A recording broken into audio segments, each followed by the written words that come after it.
আজ 3টা মাস হলো তুমি এখানে আছো। জি স্যার। না কাট করতে পারছো, না লোন দিতে পারছো, আর টার্গেট তো কখনো ফিল আপ করতে পারছো না, উল্টো ক্লায়েন্ট নষ্ট করছো।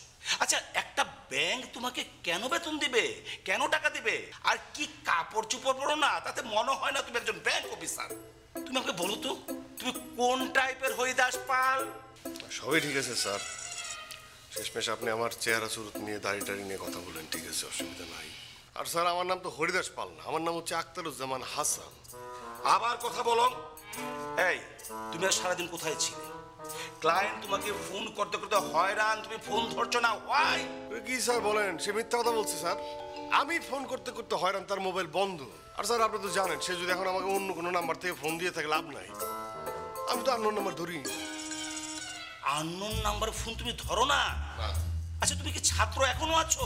নিজেকে অফিসার ভাবো না?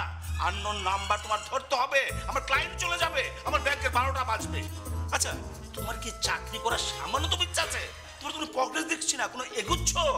এগুচ্ছে স্যার, এই স্যার কথায় কথায় স্যার চাকরি চলে যাওয়ার কথা বলবেন না স্যার।